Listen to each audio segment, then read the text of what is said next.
Dapit hapon na, sa malawak na paradahan ng isang marangyang mall sa Makati. Ang hangin ay mabigat sa pinaghalong amoy ng usok mula sa mga sasakyan at ng mamahaling pabango ng mga taong nagmamadaling umuwi. Para kay Richard, isang biyudong CEO, na ang buhay ay umiikot sa mga meeting at deadlines, ang lugar na ito ay isa lamang hadlang sa pagitan ng kanyang opisina at ng tahimik niyang penthouse. Sa edad na 43, nakamit na niya ang lahat ng material na bagay na pinapangarap ng karamihan, ngunit ang kapalit nito ay isang pusong manhid at isang kaluluwang pagod. Hawak ang kanyang Italianong leather na portfolio sa isang kamay at ang cellphone sa kabila. Mabilis ang mga hakbang ni Richard patungo sa kanyang makintab na itim na sasakyan. Bawat tapak ng kanyang sapatos na balat ay tila may bilang bawat segundo ay mahalaga. Isa na namang email ang pumasok, isang paalala mula sa kanyang assistant tungkol sa conference call kasama ang mga investor mula sa Singapore kinabukasan ng umaga. Mahigpit ang pagkakatikom ng kanyang panga. Ang buhay niya ay isang walang katapusang listahan ng mga bagay na dapat gawin, at sa listahang iyon, wala nang puwang para sa sarili niya o para sa alaala ng kanyang yumaong asawa. Nang halos abot na niya ang pinto ng kanyang kotse, isang boses bata ang pumunit sa ingay ng paligid. "Senyor, sandali po." Hindi niya ito pinansin sa una. Marahil ay isa lamang sa mga batang namamalimos na nakakalusot sa seguridad ng mall. Itinuloy niya ang paglalakad, ang isip ay nasa susunod ng hakbang ng kanyang araw. "Senyor, pakiusap, hintay." May kakaibang bigat at pagmamadali sa boses na yon, isang tunog na hindi karaniwan. Napilitan siyang huminto at lumingon. Ilang metro mula sa kanya ay nakatayo ang isang batang babae, marahil 6 na taong gulang. Ang kanyang damit ay isang kupas na bestidang rosas na halatang ilang beses nang pinaglumaan. Magulo ang kanyang buhok na nakatali ng padaskol-daskol at ang kanyang mga paa ay nakayapak, nababahiran ng dumi ng sementadong sahig. Humihingal siya, ang munting dibdib ay mabilis na tumataas-baba na, para bang katatapos lang tumakbo sa isang karera para sa kanyang buhay. Nakatuon ang mga mata ng bata, hindi sa kanya kundi sa ilalim ng kanyang sasakyan. Nanginginig ang kamay nitong nakaturo roon. Bago pa man magpatuloy ang kwento, 10 minuto lang ang nakalipas sa kabilang dulo ng paradahan, si Mia ay may ngiti sa kanyang mga labi. Mahigpit niyang hawak ang isang maliit na supot na papel. Sa loob niyon ay isang mainit-init pang siopaw, isang biyayang bigay ng isang mabait na tindera sa bakery na malapit sa loading bay ng mall. Para kay Mia, ang siopaw na yon ay hindi lang pagkain. Ito ay isang tropeo, isang patunay na may kabutihan pa ring natitira sa mundo. Humanap siya ng isang sulok sa likod ng isang malaking haligi para kainin ang kanyang kayamanan. Dahan-dahan niyang binuksan ang supot at ang amoy ng matamis na tinapay at masarap na palaman ay tila yumakap sa kanya. Perpekto. Maputi, malambot at umuusok pa. Iyon na sana ang pinakamasayang sandali ng kanyang araw. Ngunit ang kasiyahan ay madaling mawala. "Hoy Mia, may pagkain ka pala." Isang matinis na boses ang kanyang narinig. Lumingon siya at nakita ang 3 mas matatandang bata na tumatakbo palapit sa kanya. Kilala niya ang leader ng grupo, si Jax, isang 9 na taong gulang na kinatatakutan dahil sa hilig nitong mang-agaw ng anumang bagay na makita sa mga mas bata sa kanya. Isang malamig na takot ang gumapang sa puso ni Mia. Mabilis niyang isinara ang supot at niyakap ito ng mahigpit sa kanyang dibdib. Tumakbo siya. "Akin na yan. Pahingi lang kami." Sigaw ni Jax, ngunit alam ni Mia na ang pahingi ay nangangahulugang sa pilitang kukunin. Tumakbo siya nang walang lingon-likod, ang mga yapak niyang paa ay lumilikha ng mabilis na tunog sa mainit na semet. Ang kanyang puso ay kumakabog na parang tambol. Kailangan niya ng lugar na mapagtataguan. Mabilis na inilibot niya ang kanyang mga mata.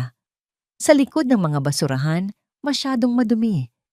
Sa likod ng mga haligi, madali siyang makikita. Kailangan niya ng isang lugar na hindi nila kailanman maiisip na hanapin. At doon niya nakita ang perpektong lugar, isang makintab at mamahaling itim na kotse na nakaparada sa isang sulok. Ang kotse ng senyor na laging malungkot. Ang tawag niya sa lalaking araw-araw niyang nakikita na laging nakakunot ang noo at nagmamadali. Walang pag-aalinlangan yumuko si Mia at mabilis na isinilid ang supot ng siopaw sa ilalim ng sasakyan malapit sa gulong sa likuran. Itinulak niya ito ng sapat na malayo upang hindi madaling makita. Pagkatapos ay tumayo siya at naglakad palayo na para bang walang nangyari. Ang kanyang mga kamay ay nasa likod na ngayon, wala ng laman. Humahangos na dumating sina Jax at ang kanyang mga kasama. Nasaan na? Tanong ni Jax. Ang mga mata ay puno ng pagdududa. Nagkibit balikat si Mia. Ang alin? Yung pagkain mo, nakita naming tumatakbo ka. Nakain ko na. Matapang niyang sagot. Sinungaling. Kakatakbo mo lang. Ipinag-krus ni Mia ang kanyang mga braso, pilit na itinatago ang panginginig ng kanyang katawan. E di kinain ko habang tumatakbo. Tinitigan siya ni Jax ng masama, ngunit wala siyang ebidensya. Sa inis tinulak niya si Mia ng bahagya bago umalis, kasama ang kanyang mga alipores, nagbubulungan at nagmumura. Nakahinga ng maluwag si Mia nang makita niyang papalayo na ang mga ito. Tagumpay. Ngayon kailangan na lang niyang maghintay ng ilang minuto para masigurong hindi na sila babalik.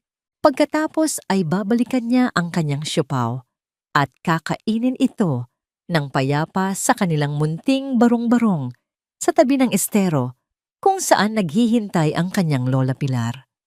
Naupo siya sa gilid ng daanan, ang mga mata ay nakabantay sa itim na kotse. Ilang sandali pa natanaw niya ito. Ang senyor na laging malungkot. Naglalakad ito ng mabilis gaya ng dati. Ang mga mata ay nakatutok sa cellphone, ang noo ay magkasalubong. Papunta ito mismo sa kotse, ang kotse kung saan nakatago ang kanyang siopaw. Napatayo si Mia sa isang iglap. Kung sasakay ang lalaki at paandarin ng kotse, maaaring masagasaan ng gulong ang supot. O mas malala, baka mahulog ang siopaw sa daan at may ibang sasakyang makapirat dito. Ang kanyang pinaghirapang tropeo ay magiging basura na lang. Kailangan niyang balaan ang lalaki. Naglakad siya ng mabilis na naging isang desperadong takbo. Senyor, sandali po. At doon sila ngayon nakatayo, sa gitna ng paradahan. Si Richard ang bilyonaryo ay nakatingin sa isang gusgusing bata na nanginginig habang nakaturo sa ilalim ng kanyang sasakyan. Tingnan niyo po sa ilalim. Ulit ng bata, ang boses ay basag at puno ng pag-aalala. Kailangan niyo pong tingnan. Biglang bumilis ang tibok ng puso ni Richard. Libo-libong senaryo ang dumaan sa kanyang isip sa loob ng isang segundo. Isang bomba. May sumasabotahe sa kanya. May taong nagtatago sa ilalim. Isang bagong modus ng mga magnanakaw. 2 taon na ang nakalipas mula nang huli siyang ma-hold up at ang takot ay nananatili pa rin. Binitiwan niya ang kanyang portfolio. Isang malakas na kalabog ang umalingaw-ngaw nang bumagsak ito sa semento. Dahan-dahan siyang yumuko, ang kanyang katawan ay tensyonado at handang tumakbo anumang oras. Maingat niyang sinilip ang ilalim ng sasakyan. Wala siyang nakitang anumang mapanganib. Walang kumikinang na metal, walang kable. Ang nakita lang niya ay isang maliit at gusot na supot na papel na nakasandal sa kanyang gulong. Napakunot ang kanyang noo. Kinuha niya ang supot. Ito ay magaan, bahagyang mainit at may amoy ng prito at tinapay. Dahan-dahan niyang binuksan ito.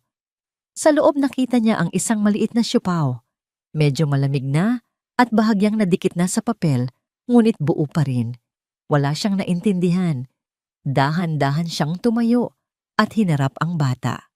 Nakatayo pa rin si Mia ron, humihingal pa rin ang kanyang maliliit at maruruming kamay ay magkadaop sa kanyang harapan. Ang mga mata niya ay nakatutok sa supot na hawak ngayon ni Richard. Aakin po yan. Nagsimula siyang magpaliwanag, ang boses ay mahina at puno ng hiya. Bigay po sa akin ng alis sa bakery. Pero nakita po ng mga malalaking bata, gusto po nilang kunin sa akin. Kaya po kinailangan kong itago ng mabilis para hindi po nila makita.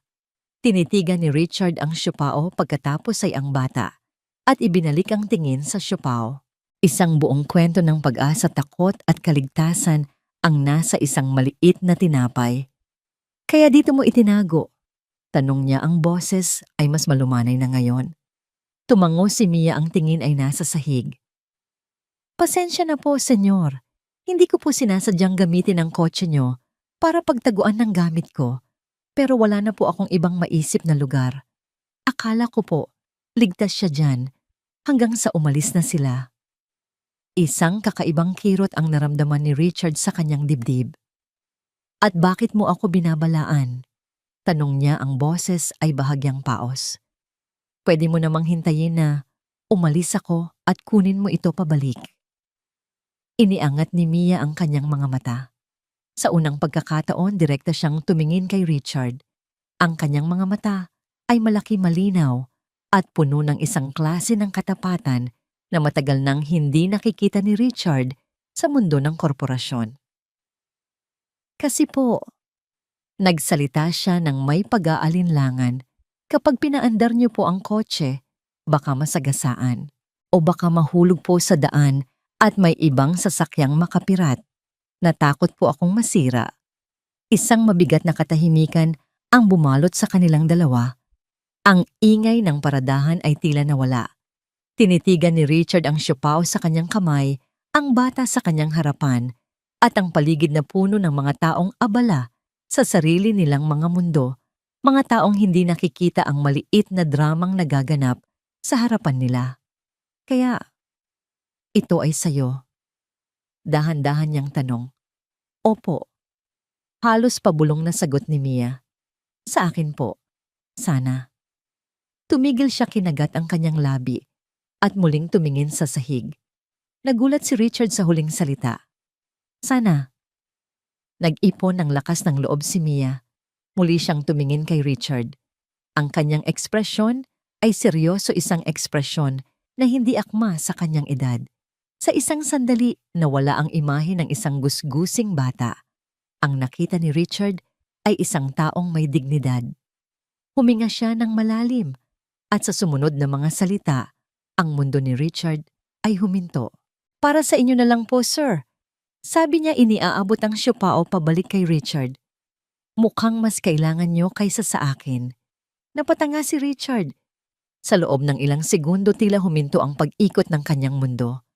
Ang ingay ng mga busina, ang mga yabag, ng mga taong nagmamadali, ang malakas na tugtog mula sa loob ng mall, lahat ay naglaho. Ang tanging naririnig niya ay ang mga salitang binitiwan ng bata, mga salitang umaling-aungaw sa kanyang isipan na parang isang malakas na dagundong. Mukhang mas kailangan niyo kaysa sa akin. Tinitigan niya ang bata. Si Mia. Ang mga mata nito ay seryoso, walang bahid ng pagbibiro. Ang alok nito ay totoo, mula sa kaibuturan ng isang pusong hindi pa nadudungisan ng pag-iimbot ng mundo. Ito ang pinakaabsurdong sitwasyon na naranasan niya. Isang batang gutom na ang tanging yaman sa sandaling iyon ay isang piraso ng tinapay, ay iniaalok ito sa kanya. Isang lalaking ang halaga ng suot na relo ay sapat na para pakainin ang pamilya ng bata sa loob ng isang taon. Ano? Iyon lang ang salitang nagawa niyang isatinig. Ang kanyang boses ay garalgal, hindi niya halos makilala. Sabi ko po sa inyo na lang. Pag-uulit ni Mia, mas matatag na ngayon. Lagi po kasi kayong nandito at lagi pong malungkot ang mga mata ninyo. Baka po nagugutom din kayo. Isang malakas na sampal na hindi niya nakita ang tumama sa kanyang dibdib. Malungkot ang mga mata niya. Napansin niyo ng isang bata na hindi man lang niya kilala. Samantalang ang mga kasamahan niya sa trabaho, ang mga taong araw-araw niyang nakakasalamuha, ay walang ibang nakikita, kundi ang kanyang posisyon, ang kanyang pera, ang kanyang kapangyarihan. Ngunit ang batang ito, sa kanyang kawalang malay, ay nakita ang kanyang kaluluwa. Umiling si Richard dahan-dahang nagising mula sa pagkakatulala. Hindi, sa'yo yan. Pinaghirapan mong itago yan. Pero gusto ko pong ibigay sa inyo. Gate ni Mia. Isang matinding pagtatalo ang naganap sa isipan ni Richard. Kung tatanggihan niya, para na rin niyang binalewala ang tanging bagay na maiaalok nito. Kung tatanggapin niya, aagawin niya ang pagkain mula sa isang nagugutom na bata. Mayroon dapat gitnang paraan. Huminga siya ng malalim. Sige, sabi niya at nakita niya ang bahagyang pagliwanag sa mukha ni Mia. Tatanggapin ko, pero sa isang kondisyon. Kumunot ang noo ng bata naghihintay. Hahatiin natin, sabi ni Richard. Kalahati para sa'yo, kalahati para sa'kin. Nanlaki ang mga mata ni Mia. Hahatiin po. Ang ideya ay tila bago sa kanya. Oo, payag ka.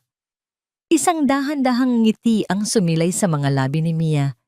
Maliit ngunit totoo. Isang ngiting umabot hanggang sa kanyang mga mata. Sige po, payag po ako. Doon mismo sa gitna ng maingay na paradahan, maingat na hinati ni Richard ang siopaw gamit ang kanyang mga daliri. Ang tinapay ay malambot pa. Ibinigay niya ang isang kalahati kay Mia. Tinanggap ito ng bata gamit ang dalawang kamay na para bang isa itong mamahaling hiyas. Sabay silang kumain. Walang nagsasalita. Nakatayo lang sila sa tabi ng mamahaling kotse, 2 taong mula sa magkaibang mundo na pinag-isa ng isang piraso ng tinapay.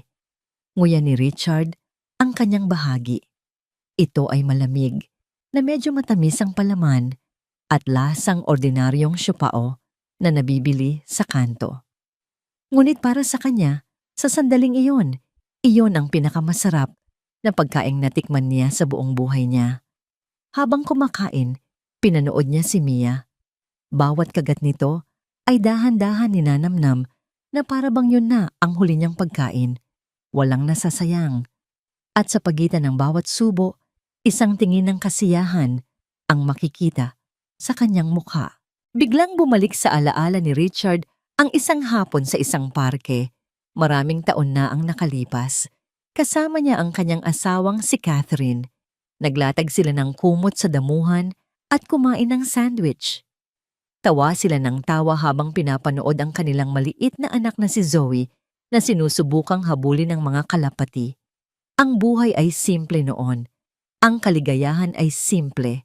Ngayon ang tawa ay napalitan ng katahimikan. Ang parke ay napalitan ng isang malamig at malaking bahay. At ang koneksyon ay napalitan ng distansya. Ang huli nilang pag-uusap ni Zoe kagabi ay nauwi sa isang maikling sigawan dahil ayaw nitong gawin ang kanyang takdang aralin. You don't care about me anyway, Dad. You only care about your work. Sigaw nito bago isinara ng malakas ang pinto ng kanyang kwarto. Isang malakas na kalabog ang gumising sa kanya mula sa malalim na pag-iisip. Isang kotse ang pumarada ng padaskol-daskol sa kabilang espasyo. Tapos nang kumain si Mia, pinunasan niya ang kanyang mga kamay sa kanyang kupas na bestida at ngumiti kay Richard. Salamat po sa paghati, senyor. Napilitan si Richard na umiwas ng tingin na ramdaman ang pag-init ng kanyang mga mata.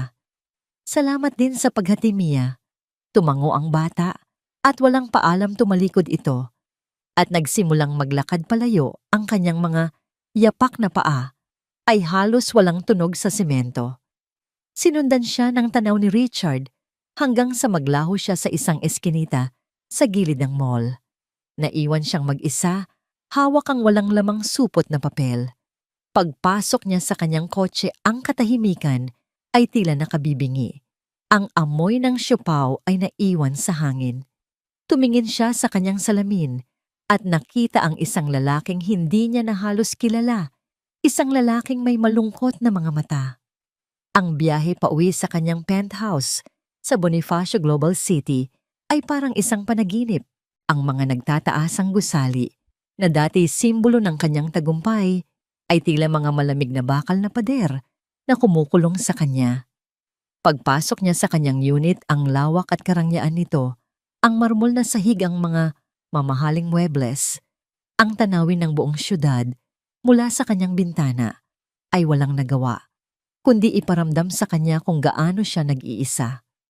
Binuksan niya ang refrigerador. Puno ito ng mga imported na keso, mga organikong prutas at tirang pagkain mula sa catering service na hindi man lang niya ginalaw. Isinara niya ito ng dahan-dahan. Naisip niya si Mia.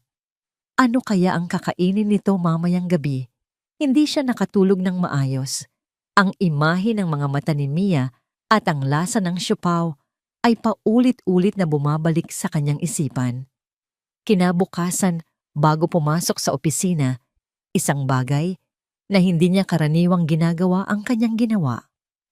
Huminto siya sa isang simpleng panaderya sa isang kanto. Ang amoy ng bagong lutong pandesal at mainit na kape ay sumalubong sa kanya. "Pabili po," sabi niya sa tindera. Bumili siya ng 6 na siopaw, isang supot ng pandesal at 2 bote ng juice. Nang ilagay ng tindera ang lahat sa isang malaking supot na papel, tinanong nito, "Para sa pamilya, sir." Nag-alinlangan si Richard. Para sa isang kaibigan. 5:00 ng hapon, mas maaga kaysa sa dati, dumating siya sa paradahan ng mall. Hindi siya nakatingin sa kanyang cellphone. Ang kanyang mga mata ay naghahanap. At nandoon nga siya. Nakaupo si Mia sa gilid ng daanan, malapit sa entrance ng paradahan, naglalaro ng ilang maliliit na bato. Nang makita niya ang itim na kotse ni Richard, napatayo siya at kumaway. Ipinarkada ni Richard ang sasakyan, kinuha ang supot ng pagkain at lumabas. "Senyor," masayang bati ni Mia, tumakbo ito palapit sa kanya. "Bumalik po kayo." "Bumalik ako," sabi ni Richard, isang maliit na ngiti ang gumuhit sa kanyang labi. Iniabot niya ang supot. "Nagdala ako ng merienda." Maingat na kinuha ni Mia ang supot. Sumilip siya sa loob at nanlaki ang kanyang mga mata sa gulat at tuwa. "Wow, ang dami po." Tumingin siya kay Richard, ang kanyang mukha ay nagliliwanag. "Para sa akin po ba lahat ito?" "Para sa iyo at sa lola mo," sagot ni Richard. "Nasaan ba siya? Saan kayo nakatira?" Ang nangiti ni Mia ay bahagyang nawala. Itinuro niya ang isang madilim na direksyon sa likod ng mall, patungo sa isang tulay kung saan dumadaloy ang isang maruming estero. "Doon lang po sa tabi ng kanal." "Pwede mo ba akong samahan doon?" Nag-aalangan man tumango si Mia. Naglakad sila palayo sa maliwanag at malinis na bahagi ng mall, patungo sa isang mundong pilit itinatago ng syudad. Habang papalapit sila, ang amoy ng mamahaling pabango ay napalitan ng mabahong amoy ng estero. Ang makinis na semento ay naging baku-bakong lupa. At doon sa ilalim ng tulay, nakita ni Richard ang kanilang tinitirhan. Isa itong barong-barong na gawa sa pinagtagpi-tagping yero karton at isang asul na lona. May ilang kahon na nagsisilbing pader at isang lumang kumot na nakasampay sa gilid. Napatigil si Richard. Ang tanawin ay isang malakas na suntok sa kanyang sikmura. Sa likuran ng barong-barong na ito ay ang mga nagkikinangang skyscraper ng Makati, isang malupit na paalala ng napakalaking agwat sa pagitan ng kanilang mga buhay. "Lola," tawag ni Mia, habang tumatakbo palapit sa kanilang munting tirahan. "May bisita po tayo." Mula sa loob ng madilim na barong-barong, isang malakas at sunod-sunod na ubo ang narinig ni Richard. Isang ubong tuyo, malalim at puno ng sakit. Isang ubong nagsasabi ng isang matagal ng karamdaman na hindi nabibigyan ng lunas. Napatayo si Richard na parang isang estatwa, ang supot ng pagkain ay tila bumigat sa kanyang kamay. Sa sandaling iyon naunawaan niya, ang pagbibigay ng pagkain ay hindi sapat. Ang problema ay mas malalim kaysa sa isang kumakalam na tiyan. At kailangan niyang gumawa ng higit pa. Mula sa madilim na silong ng barong-barong, lumabas ang isang matandang babae. Ang kanyang buhok ay halos puti na nakatali sa isang magaang na pusod. Payat ang kanyang katawan balot sa isang lumang bestida na may nakapatong pang manipis na tsaleko. Bawat galaw niya ay mabagal at maingat na para bang nagtitipid ng lakas. Nang makita niya si Richard, isang matikas na estranghero na nakatayo malapit sa kanilang tahanan, isang maskara ng pag-iingat at pagdududa ang agad na bumalot sa kanyang mukha. Ito ang mukha ng isang taong sanay na sa panlalamang ng mundo. Siya si Lola Pilar. Lola, siya po si Senyor. Masayang sabi ni Mia, hinihila ang laylayan ng damit ng kanyang lola. Yung kinwento ko po sa inyo, yung hinatian ko ng sipaw. Tumingin si Lola Pilar. Mula kay Mia patungo kay Richard, ang kanyang mga mata ay matalas at mapanuri. Magandang hapon po. Bati ni Richard, sinusubukang maging magalang. Iniabot niya ang supot ng pagkain. Nagdala po ako ng kaunting merienda para sa inyo. Hindi agad kinuha ng matanda ang supot. Sa halip tinitigan niya si Richard mula ulo hanggang paa. Nakita niya ang mamahaling sapatos, ang plansadong pantalon, ang relong kumikinang sa kanyang pulso. At ano naman po ang kailangan ng isang tulad ninyo sa amin? Tanong ni Lola Pilar. Ang boses ay kalmado, ngunit may diin puno ng pagprotekta. Naunawaan ni Richard ang kanyang pag-aalinlangan. Sa mundong ito, ang kabaitan mula sa isang estranghero ay madalas may kasamang kapalit. Wala po, ginang. Gusto ko lang pong tumulong. Ang malakas na pag-ubo ay muling sumalakay kay Lola Pilar. Napapahawak siya sa kanyang dibdib. Ang kanyang mukha ay namula sa hirap. Mabilis na hinagod ni Mia ang likod ng kanyang lola. Lola, okay lang po kayo. Nang humupa ang pag-ubo, tumingin si Lola Pilar kay Richard na may bahid ng hiya sa kanyang mga mata. Pasensya na sa inasal ko, iho. Mahirap lang magtiwala sa panahon ngayon. Sa wakas ay kinuha niya ang supot. Maraming salamat dito. Walang anuman po. Richard po pala ang pangalan ko. Pagpapakilala niya. Pilar, sagot ng matanda. Lola Pilar na lang ang itawag mo sa akin. Nagyaya si Lola Pilar na maupo sila sa isang lumang bangkong kahoy sa labas ng kanilang barong-barong. Habang abala si Mia sa pagbubukas ng supot ng pagkain na may ngiti sa kanyang mga labi, nagkaroon ng pagkakataon si Richard na kausapin ng matanda. Nalaman niyang dating kusinera si Lola Pilar sa isang maliit na karinderya hanggang sa magsara ito at hindi na siya makahanap ng bagong trabaho dahil sa kanyang edad at lumalalang hika. Ang ina naman ni Mia, ang kaisa-isang anak ni Lola Pilar, ay nagtrabaho bilang OFW sa gitnang silangan. Ngunit mahigit 1 taon na silang walang balita mula rito matapos sumiklab ang gulo sa bansang pinagtatrabahuhan nito. Umaasa pa rin kami na isang araw ay babalik siya.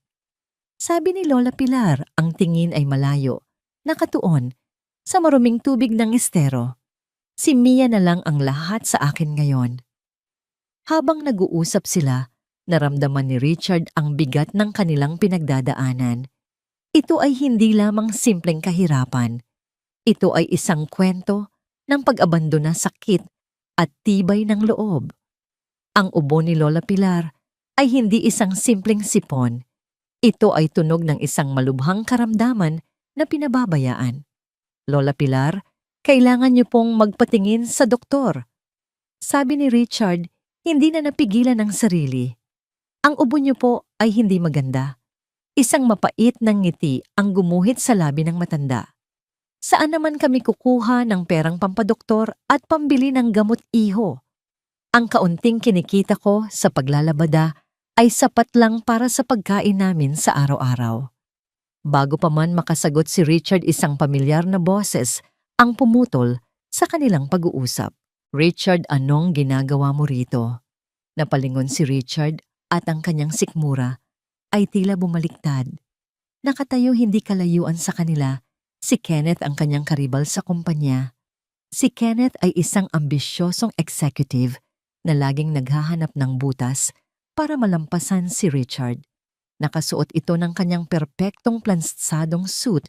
Ang kanyang mukha ay nagpapakita ng purong pagkalito at bahagyang pandidiri habang tinitingnan ang paligid. Kenneth, sabi ni Richard na patayo. Ang kanyang tono ay mas malamig kaysa sa kanyang inaasahan. Lumapit si Kenneth, ang kanyang mga mata ay mabilis na lumipat mula kay Richard patungo kay Lola Pilar at kay Mia na ngayon ay mahigpit na nakayakap sa binti ng kanyang lola. Sino sila? Tanong ni Kenneth, sapat na malakas para marinig ng dalawa. Mga kaibigan ko, mabilis na sagot ni Richard. Isang mapanuyang ngiti ang sumilay sa labi ni Kenneth. Hinila niya si Richard sa braso palayo ng ilang hakbang mula kina Lola Pilar at Mia. Kaibigan Richard, seryoso ka ba? Bulong niya, ang boses ay puno ng panghuhusga. Alam mo ba kung anong klaseng lugar ito delikado dito? Baka mamaya kung anong makuha mong sakit. Nag-init ang ulo ni Richard. Hindi sila sakit, Kenneth. Mga tao sila. Mga taong maaaring samantalahin ka. Giit ni Kenneth, lalong hinihinaan ang boses. Tingnan mo ang sarili mo. Richard, ikaw ang CEO ng isa sa pinakamalaking tech company sa bansa. Hindi magandang tingnan na nakikihalubilo ka sa mga ganitong tao. Paano kung may makakita sa'yo? Anong iisipin ng mga kliyente natin? Ang board of directors. Wala akong pakialam kung anong iisipin nila. Dapat may pakialam ka. Ito ang reputasyon mo, ang reputasyon ng kumpanya na nakataya. Tumingin si Kenneth sa direksyon ni na Lola Pilar. Mag-ingat ka, Richard. Baka samantalahin lang nila ang kabaitan mo. Isang araw, gigising ka na lang. Wala na ang wallet mo o mas malala pa. Hindi mo kilala ang mga yan. Bawat salita ni Kenneth ay parang lason na tumatagos sa pandinig ni Richard. Ngunit ang mas masakit ay ang katotohanang may isang bahagi sa kanya, isang bahagi na hinubog ng kanyang marangyang pamumuhay na nagsasabing maaaring may punto si Kenneth. Ngunit ang bahaging iyon ay mabilis na nilamon ng bagong damdaming umuusbong sa kanyang puso, isang damdamin ng proteksyon para sa 2 taong halos hindi pa niya kilala. Tapos ka na? Malamig na tanong ni Richard, binawi ang kanyang braso mula sa pagkakahawak ni Kenneth. Nagulat si Kenneth sa kanyang reaksyon. I'm just trying to warn you as a friend. Hindi kita kailangan ng babala mo, matigas na sabi ni Richard, at lalong hindi kita kaibigan. Tumalikod si Richard at naglakad pabalik kina Lola Pilar. Ngunit ang masayang ngiti ni Mia ay naglaho na. Nakatayo siya sa likod ng kanyang lola, ang kanyang maliliit na kamay ay mahigpit na nakakapit sa damit nito. Ang kanyang mga mata ay malaki at puno ng takot. Narinig niya ang lahat. Si Lola Pilar naman ay nakatingin kay Richard, ang kanyang mukha ay blanko, ngunit sa kanyang mga mata ay mababasa ang sakit ng mapanghusgang mga salita na narinig niya. Isang mabigat at nakakabinging katahimikan ang namagitan sa kanilang lahat. Ang mga salita ni Kenneth ay naiwang nakalutang sa hangin, isang maruming ulap na dumungis sa sandali ng kabutihan. Mia! Nagsimula si Richard, ngunit hindi niya alam kung paano aayusin ang pinsala. Okay lang po, senyor. Mabilis na sabi ni Lola Pilar, ang kanyang boses ay nanginginig ng bahagya. Salamat po sa pagkain, pero siguro po mas mabuti kung aalis na kayo. Ang mga salita ay parang isang suntok sa sikmura ni Richard. Itinutulak siya palayo, hindi dahil sa galit, kundi dahil sa kahihiyan. Ayaw nilang maging problema. Tumingin siya kay Mia. Nakayuko na ito ngayon, ang mga mata ay nakatutok sa lupa. Nakita ni Richard ang isang butil ng luha na pumatak mula sa mga mata nito at bumagsak sa alikabok. Naramdaman ni Richard ang isang matinding galit-galit kay Kenneth. Galit sa mundo at higit sa lahat, galit sa kanyang sarili dahil sa pagdadala ng ganitong uri ng sakit sa buhay ng dalawa. Hindi. Sabi niya ang kanyang boses ay matatag at puno ng determinasyon. Nag-angat ng tingin si Lola Pilar at Mia. Lumuhod si Richard sa harap ni Mia para magpantay ang kanilang mga mata. Hinawakan niya ito ng marahan sa balikat. Mia, makinig ka sa akin, sabi niya. Huwag mong pakinggan ang sinabi ng lalaking yon. Mali siya. Hindi kayo problema at hinding-hindi ko kayo iiwan. Tinitigan siya ni Mia, ang kanyang mga mata ay puno ng pag-aalinlangan. Pero, sabi po niya, delikado kami. Hindi ka delikado. Sabi ni Richard, ang puso niya ay nadudurog. Ikaw ang pinakamabait na batang nakilala ko. Tumingin siya kay Lola Pilar. At kayo po, Lola Pilar, ay isang malakas na babae. Hindi ko hahayaan na bastusin kayo ng sinuman. Isang desisyon ang nabuo sa kanyang isipan, isang desisyong magbabago sa lahat. Hindi na ito tungkol sa pagkain o gamot. Ito ay tungkol sa dignidad. Bukas, sabi niya, babalik ako. At may gagawin tayo tungkol sa ubo niyo, Lola Pilar. At hahanap tayo ng mas maayos na lugar para sa inyo. Pangako. Hindi alam ni Richard kung saan siya kukuha ng lakas o kung paano niya tutuparin ang kanyang pangako. Ang alam lang niya ay hindi na niya maaaring talikuran ang mga ito. Ang pagtatagpo nila ay hindi na isang aksidente lamang. Ito na ngayon ay isang responsibilidad.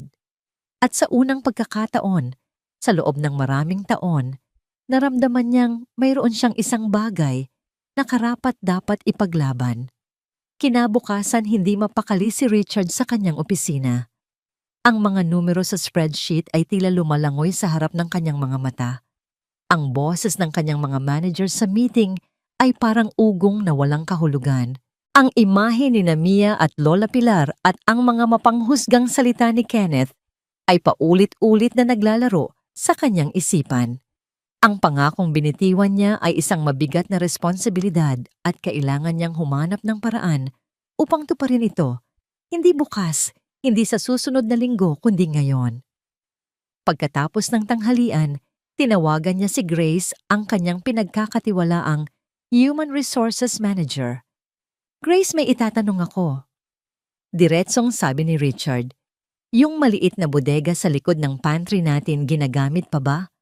Narinig niya ang mahinang kaluskos ng mga papel sa kabilang linya. Yung lumang stockroom, sir, hindi na po. Matagal nang walang laman yon. Bakit po, Sir Richard? Pwede bang papalinis mo yon? At palagyan ng isang simpleng kama, isang maliit na aparador, at siguraduhing gumagana ang banyo sa tabi nito. Isang sandaling katahimikan ang sumunod. Isang kama po, sir. Nag-aalangang tanong ni Grace. Para saan po kung maaari kong malaman? Huminga ng malalim si Richard. Ito na yon. Ang unang hakbang. May balak akong kumuha ng bagong cook para sa pantry ng kumpanya at kailangan niya ng matutuluyan pansamantala. Isang bagong cook po. Nagulat si Grace. Pero sir, may catering service po tayo na. Alam ko, putol ni Richard. At pagod na ako sa pagkain nila. Gusto ko ng totoong pagkain, lutong bahay, at may kilala akong perpekto para sa trabaho. Ang boses niya ay pinalwalang puwang para sa pagtutol. Grace, asikasuhin mo na lang ang pinapagawa ko at ihanda mo ang isang standard employment contract para sa isang full-time na kusinera kasama lahat ng benepisyo. Ipadala mo sa email ko mamayang hapon. Masusunod po, sir, sagot ni Grace kahit nahalata sa kanyang boses ang pagkalito. Pagkababa ng telepono, naramdaman ni Richard ang isang kakaibang halo ng kaba at determinasyon. Nababaliw na ba siya? Magpapatira siya ng 2 estranghero sa gusali ng kanyang kumpanya. Ibibigay niya ang isang mahalagang trabaho sa isang taong nakilala lang niya sa ilalim ng isang tulay. Ang boses ni Kenneth ay bumalik sa kanyang isipan. Baka samantalahin lang nila ang kabaitan mo. Pinilig niya ang kanyang ulo para iwaksi ang pagdududa. Hindi. Nakita niya ang katapatan sa mga mata ni Mia. Nakita niya ang dignidad sa kabila ng hirap sa mukha ni Lola Pilar. Itataya niya ang lahat sa kanila. 3:00 ng hapon, mas maaga kaysa dati, umalis si Richard sa opisina. Dala niya ang employment contract na nakaimprinta sa isang malinis na papel at nakasilid sa isang folder. Pagdating niya sa estero, nadatnan niyang nag-iisa si Lola Pilar, naglalaban ng ilang damit sa isang lumang batya. Bawat pagkusot niya ay may kasamang hirap at ang kanyang paghinga ay mababaw. Lola Pilar, tawag ni Richard. Nag-angat ng tingin ng matanda. Ang gulat sa kanyang muka ay agad na napalitan ng pag-aalala. Sir Richard, anong ginagawa niyo rito? Si Mia po ba? Nasa eskwelahan pa. Hindi po si Mia ang sadya ko. Sagot ni Richard, lumapit siya. Kayo po. Kailangan po nating mag-usap. Pinunasan ni Lola Pilar ang kanyang mga kamay sa duster at naupo sa kanilang bangkong kahoy. Sumunod si Richard, inilapag ang folder sa pagitan nila. Lola Pilar. Nagsimula siya, pinipili ang kanyang mga salita. Sabi niyo po dati kayong kusinera. Tumango ang matanda. Oo, iho. Buong buhay ko yan ang trabaho ko. Magaling po ba kayong magluto ng lutong bahay adobo, sinigang kare-kare? Isang maliit na ngiti ang sumilay sa labi ni Lola Pilar. Abay, syempre. Yan ang mga paboritong lutuin sa akin ng aking yumaong asawa. Kung gayon, sabi ni Richard, binuksan niya ang folder at inilabas ang kontrata. May alok akong trabaho para sa inyo. Kinuha ni Lola Pilar ang papel, ang kanyang mga mata ay nanliit habang binabasa ang mga unang linya. Ano to, iho? Isa po yung kontrata. Gusto ko po kayong kunin bilang head cook ng pantry ng kumpanya ko. Buwanang sahod, may SSS PhilHealth at lahat ng benepisyo ayon sa batas. Nabitawan ni Lola Pilar ang papel. Napatingin siya kay Richard, ang kanyang bibig ay bahagyang nakabukas sa pagkabigla. Nagbibiro ka ba, iho? Ako isang matanda na at sakitin. Bakit ako? Dahil naniniwala po ako sa inyo. Matatag na sabi ni Richard. At dahil pagod na ako sa walang lasang pagkain sa opisina, sinubukan niyang magbiro para pagaanin ang tensyon. Pinulot ni Lola Pilar ang kontrata, ang kanyang mga kamay ay nanginginig. Binasa niya itong muli, ang kanyang mga mata ay lumuluha habang binabasa ang halaga ng sahod, isang halagang hindi niya kailanman kinita sa buong buhay niya. Pero, ang hika ko. Paano kung atakihin ako habang nagtatrabaho? Kasama po sa benepisyo ang health card. Makakapagpatingin na po kayo sa doktor at makakabili ng tamang gamot. At may isa pa pong kasama ang alok na ito. Huminga ng malalim si Richard. May isang maliit na kwarto sa likod ng opisina. Malinis, ligtas at may sariling banyo. Pwede po kayong tumira doon ni Mia nang walang bayad hanggat gusto ninyo. Sa puntong yun, hindi na napigilan ni Lola Pilar ang kanyang mga luha. Sunod-sunod itong pumatak sa kanyang mga pisngi, mga luhang naghuhugas sa lahat ng taon ng pagtitiis at kawalan ng pag-asa. Bakit? Bakit niyo po ito ginagawa? Halos pabulong niyang tanong. Dahil may utang na loob po ako sa apo ninyo. Sagot ni Richard, ang kanyang boses ay puno ng sinseridad. Tinuruan niya ako ng isang bagay na matagal ko nang kinalimutan, at ito po ang tanging paraan na alam ko para makapagpasalamat. Dumating si Mia mula sa eskwelahan, dala ang kanyang lumang bag. Nakita niya ang kanyang lolang umiiyak at si Richard na nakaupo sa tabi nito. Natakot siya. Lola, bakit po kayo umiiyak? May masama po bang nangyari? Umiling si Lola Pilar, hindi makapagsalita. Hinila niya ang kanyang apo at niyakap ito ng mahigpit. Hindi apo ko, sabi niya sa pagitan ng mga hikbi. Umiiyak ako dahil sinagot ng Diyos ang mga dasal natin. Ikinwento ni Lola Pilar kay Mia ang alok ni Richard. Habang nagsasalita ang matanda, unti-unting nanlaki ang mga mata ni Mia. Magkakaroon po tayo ng bahay? Tanong niya, hindi makapaniwala. Tumango si Richard. Isang maliit na kwarto, pero sa inyo yun. May kama po. Oo, may kama. At banyo. Totoong banyo po na may gripo. Oo, Mia. Totoong banyo. Napatalon si Mia sa tuwa. Niyakap niya ang kanyang lola, pagkatapos ay tumakbo siya at niyakap ang mga binti ni Richard. Salamat po, Senyor Richard. Senyor. Naramdaman ni Richard ang maliliit na braso ni Mia na nakayakap sa kanya at sa unang pagkakataon, sa loob ng maraming taon, naramdaman niya ang isang tunay at dalisay na koneksyon. Ang bigat sa kanyang dibdib na matagal na niyang dinadala ay tila gumaan. Nang gabing iyon, tinulungan ni Richard na mag-impake sina Lola Pilar at Mia.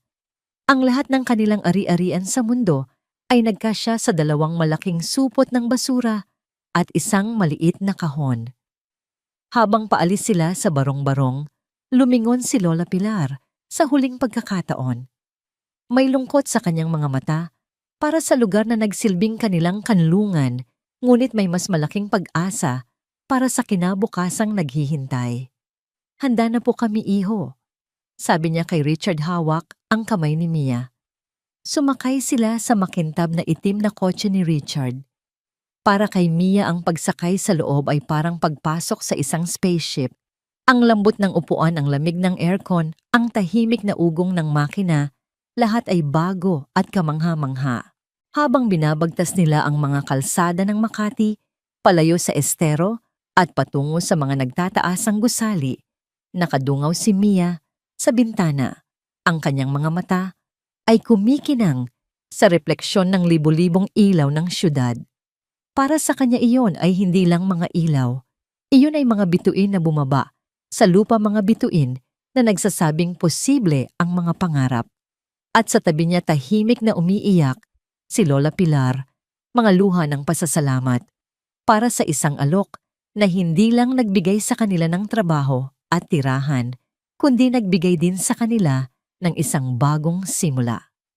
Ang unang Lunes ni Lola Pilar sa opisina ay nagsimula bago pa man sumikat ang araw.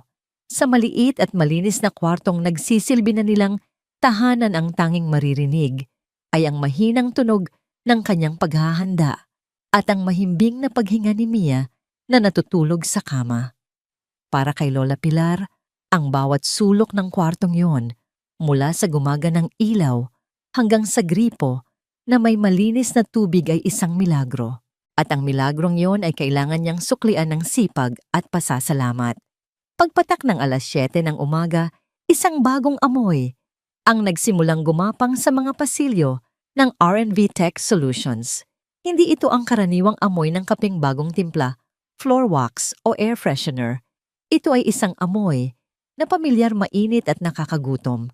Ang amoy ng bawang at sibuyas na ginigisa sa mainit na mantika. Sa pantry na karaniwang tahimik tuwing umaga, si Lola Pilar ay kumikilos na parang isang general sa kanyang kusina. Ang kanyang mga kagamitan ay ang mga kaldero at kawali ng kumpanya, ngunit ang kanyang mga kamay ay may dalang mahika na natutunan niya sa loob ng maraming taon. Ang kanyang unang menu, adobong manok. Isang pagkaing simple, ngunit isang pagkaing sumasalamin sa puso ng bawat tahanang Pilipino. Nang magsimulang dumating ang mga empleyado, isa-isa silang napatigil sa kanilang paglalakad. Ano yung naamoy ko? Tanong ng isang accountant sa kanyang katabi. Parang adobo, parang luto ni nanay. Sagot ng isa, ang kanyang mga mata ay bahagyang nakapikit, habang nilalasap ang alaala na dala ng amoy. Ang usapan ay mabilis na kumalat. Pagdating ng 12:00 ng tanghali, ang karaniwang pila para sa microwave oven ay napalitan ng isang mahabang pila ng mga empleyadong may dalang plato. Lahat ay nakaturo sa malaking kaldero kung saan naghihintay ang adobong gawa ni Lola Pilar. Ang mga tray ng pagkain mula sa catering service ay naiwang halos hindi nagagalaw sa isang sulok. Isang lalaking nagngangalang Martin na kilala sa pagiging pihikan sa pagkain ang unang sumubok. Kumuha siya ng isang subo, isinubo ito, at sa isang iglap ang kunot sa kanyang noo ay nawala. Napapikit siya. Diyos ko, bulong niya sapat na para marinig ng mga nasa likod niya. Ganitong-ganito ang luto ng lola ko sa probinsya. Iyon lang ang kumpirmasyong kailangan nila. Ang pantry na dati isang lugar lamang para magtimpla ng kape ay biglang naging sentro ng kumpanya. Ang mga empleyado ay hindi lang kumakain. Sila ay nagkukwentuhan, nagtatawanan. Ang formal at malamig na kapaligiran ng opisina ay nabasag ng init na dala ng lutong bahay. Habang nangyayari ang lahat ng ito, si Richard ay nasa ibang misyon. Personal niyang hinatid si Mia sa isang pampublikong paaralan na ilang kanto lang ang layo mula sa opisina. Nakasuot si Mia ng kanyang bagong uniforme, isang puting blusa at asul na paldana. Medyo maluwag pa sa kanya, ngunit dala niya ito nang may malaking karangalan. Ang kanyang lumang bag ay napalitan ng isang bago na may larawan ng isang prinsesa. Kinakabahan ka ba? Tanong ni Richard habang naglalakad sila papasok sa gate ng eskwelahan. Umiling si Mia, ngunit mahigpit ang hawak niya sa kamay ni Richard. Hindi po. Excited po ako. Nang iwan niya si Mia, sa classroom nito, pinanood ni Richard ang bata na dahan-dahang humanap ng kanyang upuan. Nakita niya kung paano nito hinaplos ang makinis na ibabaw ng desk na para bang isa itong kayamanan. Isang kirot ang naramdaman ni Richard, isang halo ng saya para kay Mia at lungkot para sa sarili niyang anak na si Zoe na ang tanging reklamo sa mamahaling pribadong paaralan nito ay ang mabagal na wifi. Pagbalik ni Richard sa opisina, sinalubong siya ng isang hindi pangkaraniwang tanawin ng kanyang mga empleyado ay masaya. Masaya sila habang kumakain. Pinuntahan niya ang pantry at nakita niya si Lola Pilar na abala sa pagsasalin ng kanin. Napangiti si Lola Pilar nang makita siya. Sir Richard, kumain na po kayo. Sa unang pagkakataon sa loob ng maraming taon, hindi kumain si Richard sa kanyang executive office. Kumuha siya ng plato, pumila kasama ng iba at naupo sa isang mesa kasama ang kanyang mga staff. Habang kumakain siya ng adobong manok na perpekto ang pagkakaluto, malambot, malasa at nanunuot sa buto, ang sarap na ramdaman niya ang isang bagay na matagal na niyang hindi nararamdaman sa loob ng kanyang kumpanya, pakiramdam na bahagi siya ng isang komunidad. Ang sarap, di ba, sir? Sabi ni Martin na nakaupo sa tapat niya. Tumango si Richard. Ang sarap. At sa mga simpleng salitang yon, ang pader sa pagitan ng CEO at ng kanyang mga empleyado ay tila gumuho ng kaunti. Pagdating ng 4:00 ng hapon, bumalik si Mia mula sa eskwelahan. Ang kanyang muka ay puno ng sigla. Dumiretso siya sa pantry. Lola May, bago na po akong kaibigan. Ang pangalan niya po ay Bea. Masayang kwento niya habang niyayakap ang kanyang lola. Ang kwarto sa likod ng pantry ay unti-unti nang nagiging isang tunay na tahanan. Mayroon na itong kurtinang kulay rosas na pinili ni Mia. Ang mga drawing niya mula sa eskwelahan ay nakadikit na sa pader. At gabi-gabi bago matulog, binabasahan siya ni Lola Pilar ng mga kwento mula sa mga librong ibinigay ni Richard. Isang Biyernes ng hapon, habang nag-aayos na ang karamihan para umuwi, na abutan ni Richard si Mia sa pantry na gumagawa ng kanyang takdang aralin. Nahihirapan ito sa isang math problem. Kailangan mo ng tulong. Alok ni Richard. Tumango si Mia. Naupo si Richard sa tabi niya at tinuruan siya ng may pasensya. Pagkatapos ng math, ipinakita ni Richard ang isang laro sa kanyang tablet. Tawa sila ng tawa habang sinusubukang talunin ni Mia ang score ni Richard. Sa mga sandaling iyon, hindi siya ang CEO ng isang malaking kumpanya. Siya ay isang kaibigan, isang ama. Totoo at dalisay ang kanyang tawa, isang tunog na matagal nang hindi naririnig sa loob ng gusaling iyon o kahit sa sarili niyang bahay. Sa gitna ng kanilang kasiyahan, nagring ang personal na cellphone ni Richard. Nakita niya ang pangalan sa screen, Zoe. Napatigil siya sa pagtawa. Ngunit bago niya ito masagot, nagsalita si Mia. Yehey, natalo na kita sa Richard. Napatingin si Richard sa score pagkatapos ay sa nagliliwanag na mukha ni Mia. Isang ngiti ang bumalik sa kanyang labi. Hinayaan niyang magpatuloy sa pagring ang telepono. Tatawagan ko na lang siya mamaya, sabi niya sa kanyang sarili. 1 minuto lang to. Ngunit ang 1 minuto ay naging 5 pagkatapos ay 10. Nang sa wakas ay maalala niya ang tawag, kinuha niya ang telepono at sinubukang tawagan pabalik si Zoe. Ngunit hindi na ito sumasagot. Nagring lang ito, nang nagring hanggang sa mapunta sa voicemail. Sa isang marangyang kwarto, sa isang subdivision, sa kabilang bahagi ng syudad, ibinagsak ni Zoe ang kanyang telepono sa kama. Nangingilid ang kanyang mga luha. Ang kailangan lang niya ay tulong para sa kanyang science project na kailangan na kinabukasan. Tinawagan niya ang tanging taong makakatulong sa kanya. At hindi siya sinagot. Lagi na lang siyang busy na isip niya. Ang pamilyar na kirot ng pag-abandona ay muling sumusundot sa kanyang puso. Simula nang mamatay ang kanyang ina, ang kanyang ama, ay tila naging isang anino na lang, laging abala sa trabaho. Ngunit ngayon, iba ang pakiramdam niya. Hindi ito ang karaniwang busy sa trabaho. May iba pa. Binuksan niya ang kanyang laptop at tiningnan ang social media page ng kumpanya ng kanyang ama. Nakita niya ang isang post mula sa isang empleyado kaninang tanghali. Best day ever! Salamat sa bagong cook, parang ayoko nang umuwi. Lutong bahay Happy Tummy. Isang bagong cook. Isang malamig na hinala ang gumapang sa kanyang isipan. Ang biglaang pagbabago sa kanyang ama.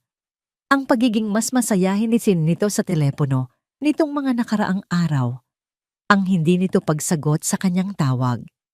Isang desisyon ang nabuo sa kanyang isipan. Isang desisyong dala ng pinaghalong selos, lungkot at galit. Tumayo siya at nagbihis. Pupuntahan niya ang kanyang ama. Pupuntahan niya ito sa opisina nang hindi nagpapaalam. At titingnan niya kung sino o ano ang bago at mas mahalagang proyekto na umagaw sa atensyon na dapat ay para sa kanya. Biyernes. Ang hangin sa opisina ay magaan puno ng pananabik para sa nalalapit na katapusan ng linggo. Sa pantry tapos, nang magligpit si Lola Pilar. Ang amoy ng sinangag at pritong isda mula sa almusal kaninang umaga ay napalitan na ng malinis na amoy ng sabon at sahig na bagong punas. Nakaupo si Mia sa isang maliit na mesa sa sulok abala sa pagguhit sa isang piraso ng papel. Pumasok si Richard sa pantry. Hindi na suot ang kanyang business suit, kundi isang simpleng polo shirt na lang. Ang pagod sa kanyang mukha na laging naroon ay tila nabawasan. May isang bagong sigla sa kanyang mga mata. Ano yang ginuguhit mo, champ? Tanong niya umupo sa tapat ni Mia. Ipinakita ni Mia ang kanyang obra. Isa itong drawing ng 4 na tao. Lahat ay nakangiti sa ilalim ng isang malaking araw. Magkakahawak kamay sila. Ito po si Lola. Sabi niya. Tinuturo ang isang maliit na babae na may puting buhok. Ito po ako. Tinuro niya ang katabi nito. Ito po kayo, Sir Richard. Tinuro niya ang isang matangkad na lalaki. At sa dulo tinuro niya ang ika-4 na tao, isang babaeng may mahabang buhok. At ito po si Ate Zoe. Napatigil si Richard. Kilala mo si Zoe? Umiling si Mia. Hindi po. Pero kinwento po ninyo siya sa akin. Sabi niyo po siya ang prinsesa niyo. Kaya dinrowing ko po siya para maging pamilya na tayong lahat. Isang mainit na damdamin ang bumalot sa puso ni Richard. Kinuha niya ang drawing at tinitigan ito. Isang simpleng pangarap ng isang bata, isang pamilya, isang bagay na matagal na niyang sinukuan. Ang ganda. Sabi niya ang kanyang boses ay bahagyang nanginginig. Napakaganda, Mia. Sa labas ng pantry isang anino ang huminto sa may pinto. Hindi siya napansin ng 3 taong masayang nag-uusap sa loob. Si Zoe ay nakatayo roon, ang kanyang puso ay kumakabog na parang isang nasirang makina. Narinig niya ang tawanan. Nakita niya ang ngiti sa mukha ng kanyang ama, Isang ngiting matagal na niyang hindi nakikita, isang ngiting nakalaan na ngayon para sa ibang bata. Nakita niya ang drawing, 4 na tao, at naramdaman niya ang sarili na tila isang estranghero na sumisilip sa bintana ng sarili niyang buhay. Ang hinala ay naging isang nag-aapoy na katotohanan. Ang lungkot ay naging isang umaalimpuyong galit. Dad! Ang boses ni Zoe ay malamig at matalim. Tumagos ito sa masayang kapaligiran ng pantry na parang isang piraso ng yelo. Agad na naputol ang tawanan. Napalingon si Richard at ang ngiti sa kanyang labi ay naglaho na palitan ng purong pagkabigla. Zoe! Anong ginagawa mo rito? Napatayong sabi ni Richard. Ang kanyang reaksyon ay puno ng pagkataranta na para bang nahuli siya sa isang kasalanan. You should have called. Ang mga salitang yon, dapat tumawag ka muna, ay nagpatunay lang sa kinatatakutan ni Zoe. Isa na siyang bisita. Isang istorbo. Naglakad si Zoe, papasok ang kanyang mga mata ay hindi nakatingin sa kanyang ama, kundi sa batang babae na nakaupo sa pwesto na dapat ay para sa kanya. Sino to? Tanong niya. Ang kanyang daliri ay nakaturo kay Mia na parang isang kutsilyo. Naramdaman ni Mia ang panganib. Agad siyang napatayo at nagtago sa likod ni Lola Pilar, na ngayon ay nakatayo rin ang kanyang mukha ay puno ng pag-aalala. Zoe, calm down, sabi ni Richard, sinusubukang kontrolin ang sitwasyon. This is Mia, at ito si Lola Pilar, ang bago nating cook. Isang mapait at malakas na tawa ang kumawala sa mga labi ni Zoe. Our new cook o bago mong pamilya. Zoe, stop it. It's not like that. Sabi ni Richard. Ang kanyang boses ay nagsusumamo. Ngunit huli na ang lahat. Ang apoy ay nasindihan na. Tumingin si Zoe kay Mia na sumisilip mula sa likod ni Lola Pilar. At ikaw, sabi ni Zoe, ang kanyang boses ay puno ng panuunumbat. Masaya ka ba? Masaya ka ba na inagaw mo ang tatay ko? Ang mga salita ay tumama kay Mia na parang mga bato. Nagsimulang mamuo ang mga luha sa kanyang mga mata. Hindi po. Iyabata lang yan. Mahinahong sabi ni Lola Pilar, sinusubukang protektahan ang kanyang apo. Ngunit hindi na nakikinig si Zoe. Ang kanyang galit ay nakatuon na ngayon sa kanyang ama.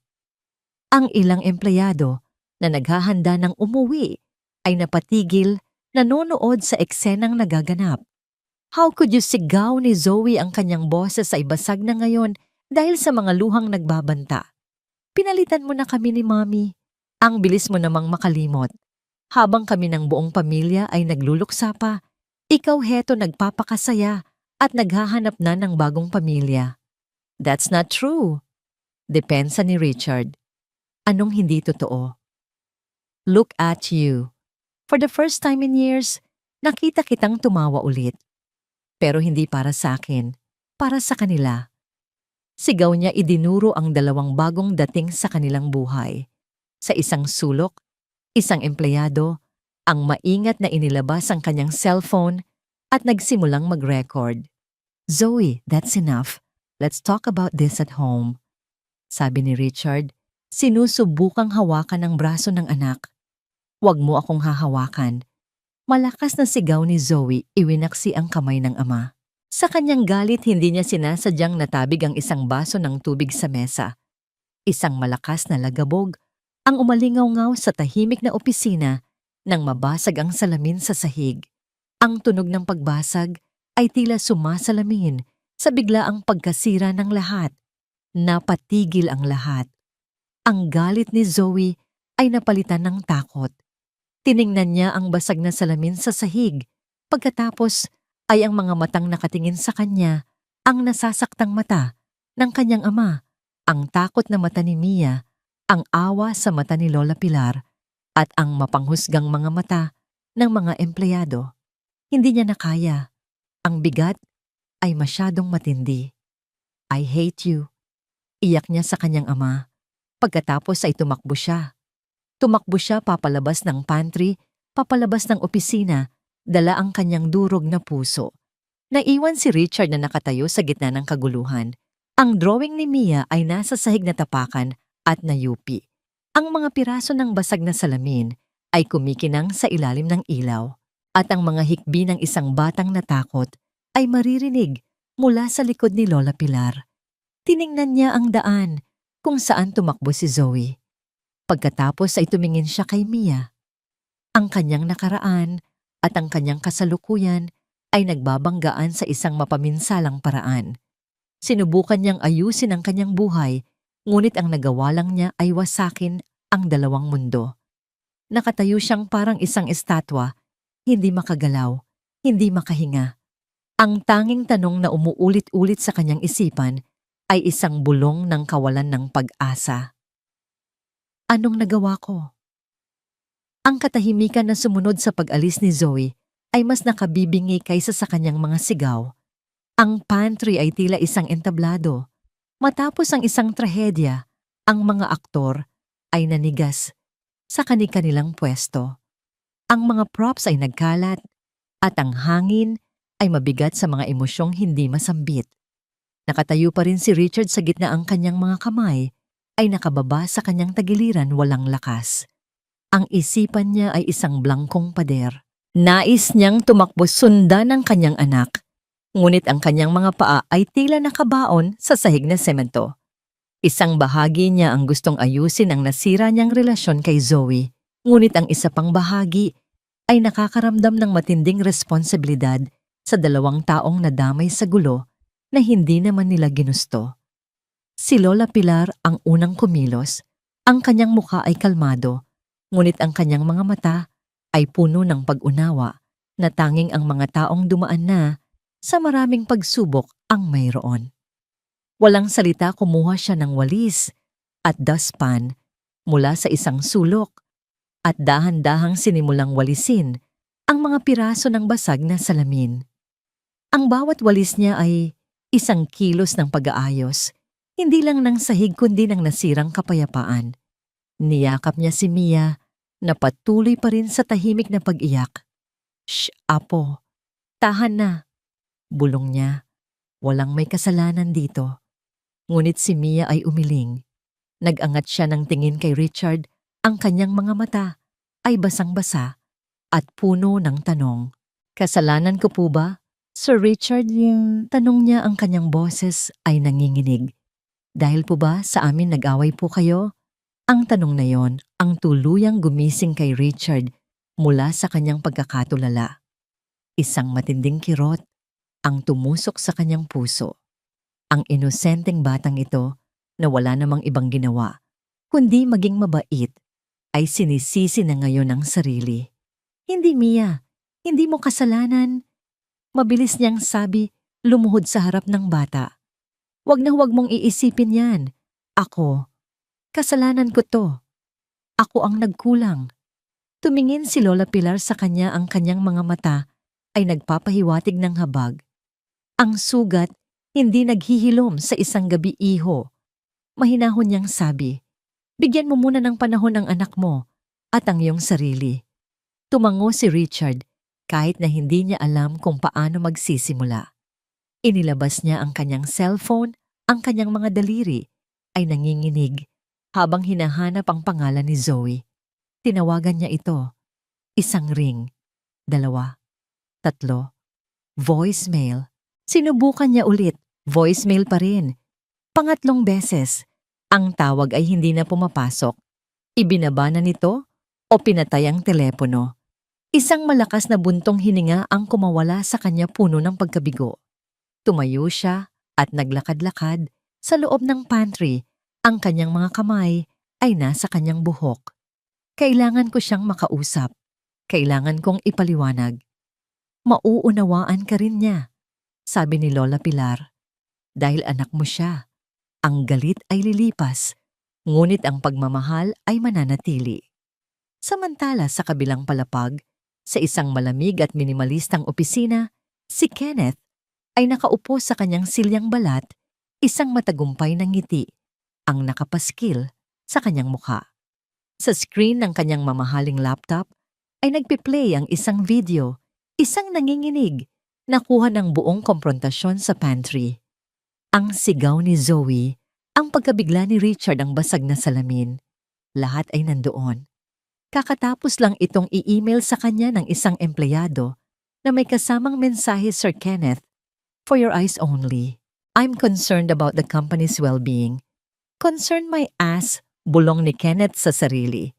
Alam niyang oportunista lang ang nagpadala nito. Ngunit hindi na yun mahalaga.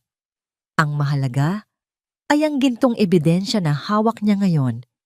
Pinanood niya ulit ang video, ninanamnam ang bawat sandali ng pagbagsak ni Richard. Ito na ang pagkakataon niya.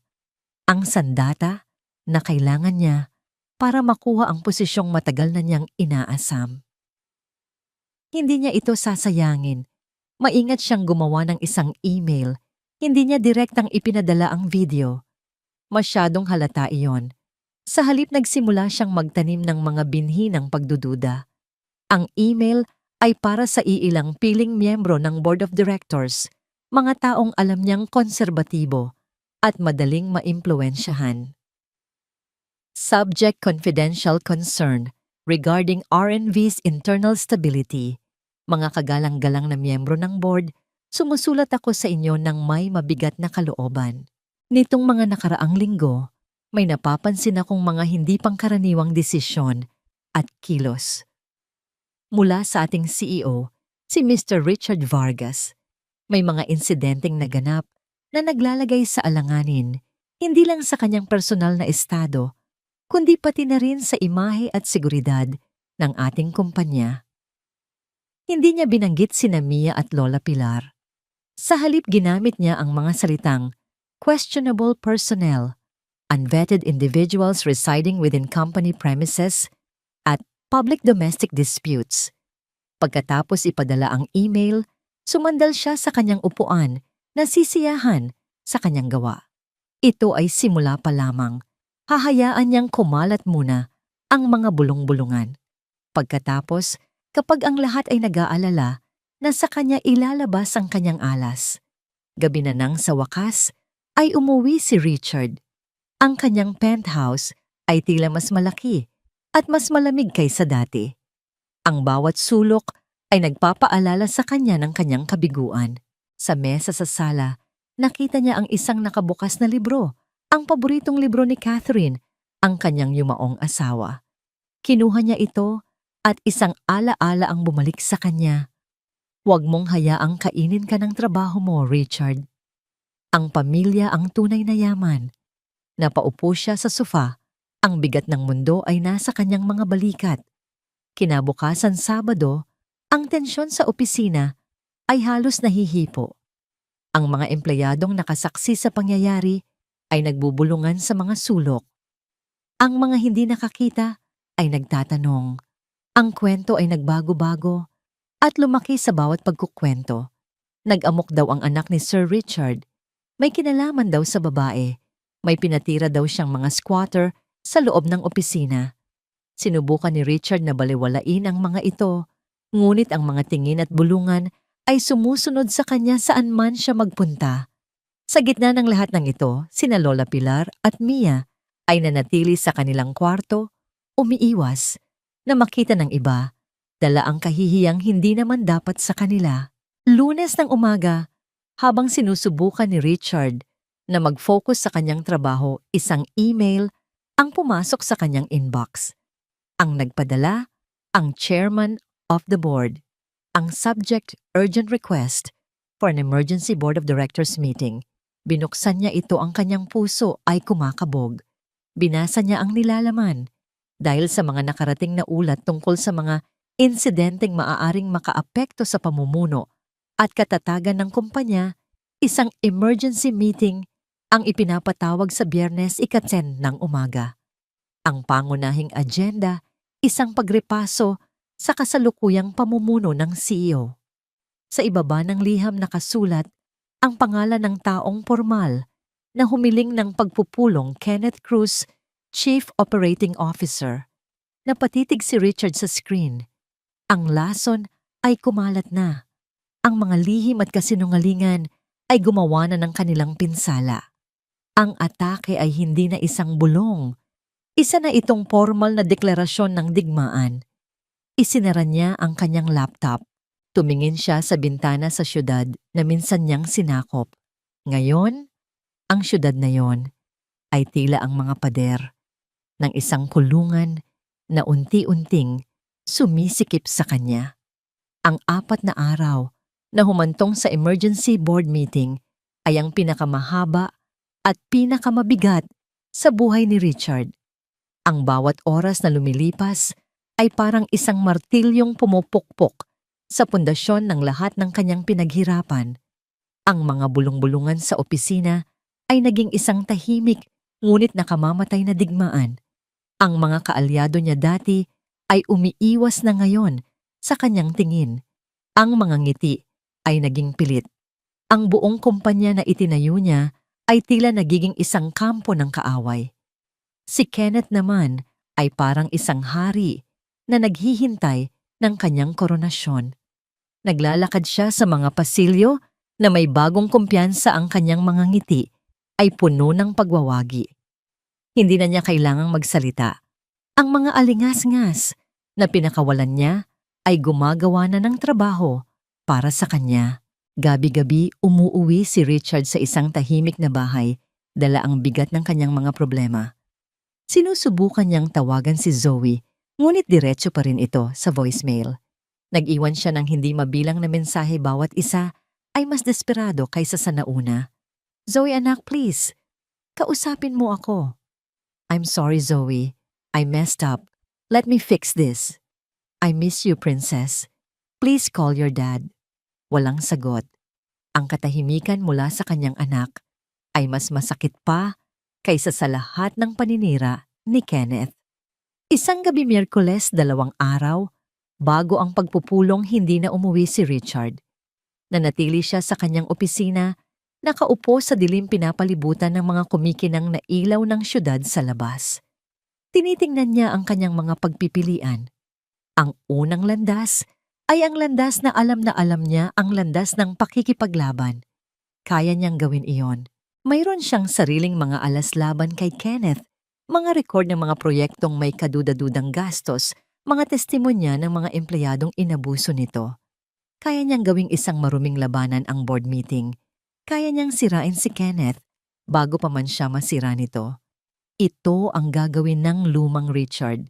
Ngunit habang iniisip niya ito, isang pakiramdam ng pagod at pagkasuya ang bumalot sa kanya.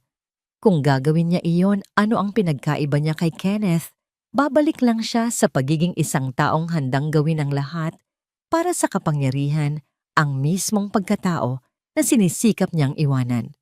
Napatayo siya at naglakad patungo sa pantry, tahimik at madilim na roon. Ngunit nang dumaan siya sa kwarto sa likod, nakita niyang bahagyang nakabukas ang pinto. May mahinang ilaw mula sa loob. Sumilip siya. Nakita niya si Lola Pilar na nakaupo sa gilid ng kama. Hawak ang isang lumang rosaryo, ang kanyang mga labi ay bumubulong ng mga dasal.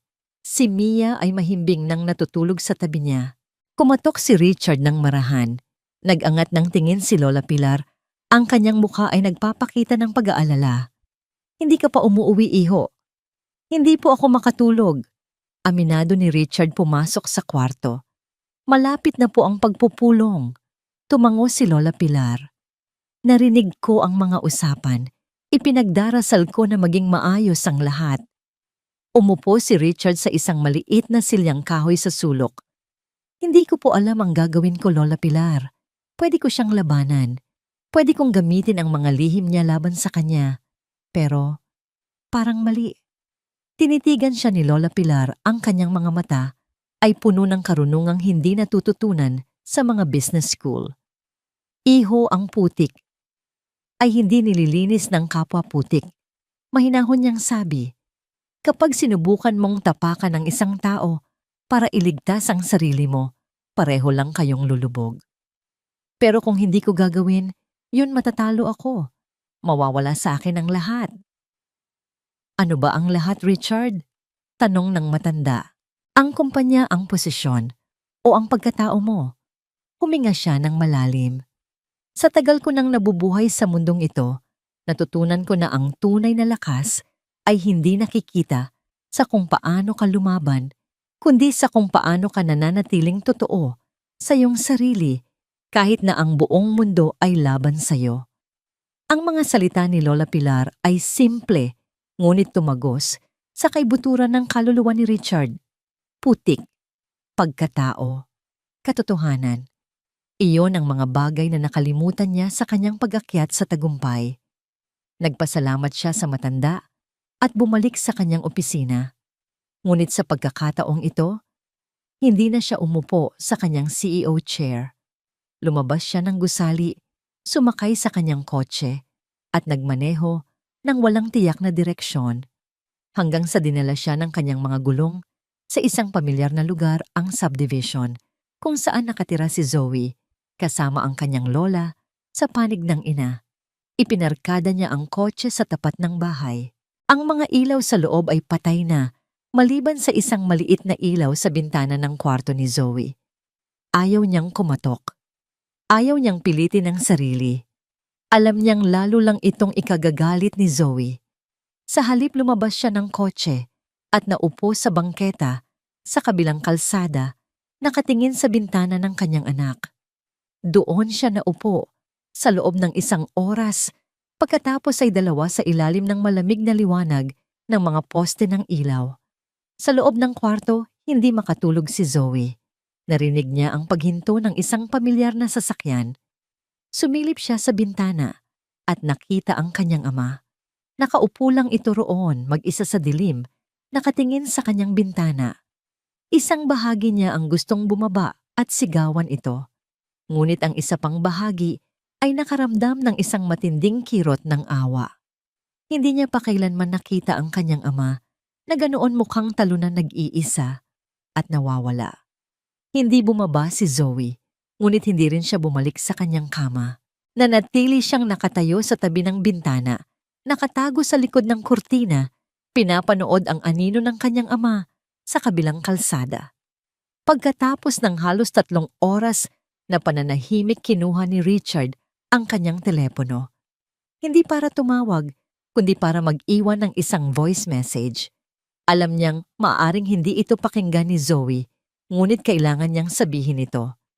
Huminga siya nang malalim inipon ang lahat ng katotohanan na matagal na niyang itinatago sa kanyang sarili. Zoe, princess, ako to.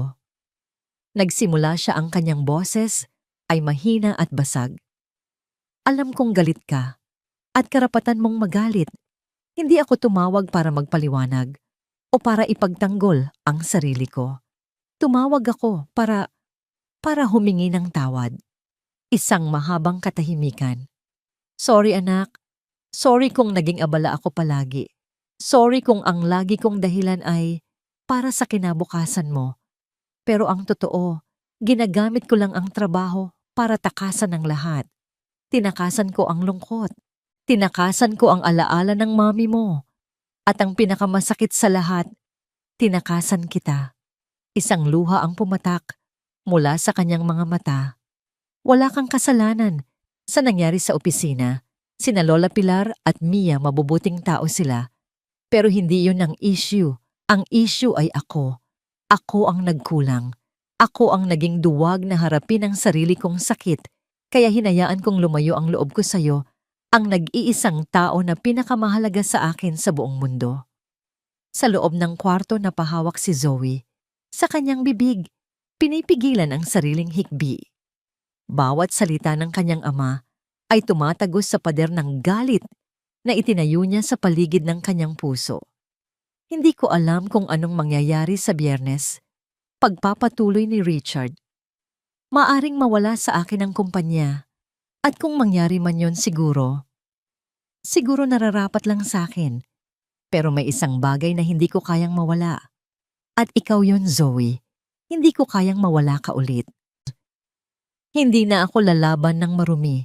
Sabi niya, mas para sa sarili kaysa kay Zoe. Gagawin ko kung ano ang tama.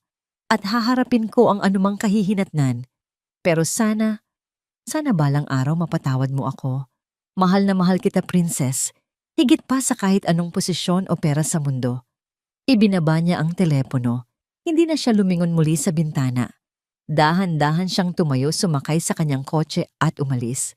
Naiwan si Zoe na nakatayo sa dilim, ang kanyang katawan ay nanginginig sa pag-iyak. Pinakinggan niya ang voice message ng paulit-ulit. Sa unang pagkakataon, hindi niya narinig ang makapangyarihang CEO. Ang narinig niya ay ang kanyang tatay. Isang tatay na nasasaktan, nagsisisi at nawawala. Kinabukasan, Huwebes ang araw, bago ang paghuhukom, may isang bagong Richard na pumasok sa opisina. Ang pagkabalisa ay naroon pa rin, ngunit napalitan na ito ng isang tahimik na determinasyon. Hindi na siya umiiwas sa tingin ng mga tao. Binabati niya ang lahat kahit ang mga alam niyang kumakampi kay Kenneth. Pumunta siya sa pantry. Nandoon sina Lola Pilar at Mia. Ngumiti siya sa kanila. Ano man po ang mangyari bukas. Sabi niya, huwag po kayong mag-alala. Hindi ko po kayo pababayaan.